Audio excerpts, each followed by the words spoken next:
Hey everyone, this is Tim from YourSixTech. Today in this video, I'm going to show you how to turn off the standby light on your LG TV. So when you have it off, you got this annoying TV light at the bottom of it. So we can go to settings right here, and then go to settings here, and then wait for this to load, and let's go to general, and then go down to system, and let's go to additional settings.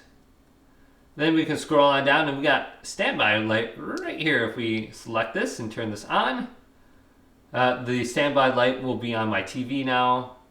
And we can just turn this off by going to the left, and we won't see that light now whenever we turn off our TV.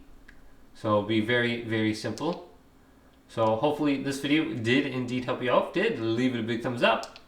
And subscribe to my channel down below for more tech videos coming up next on YourSixTech.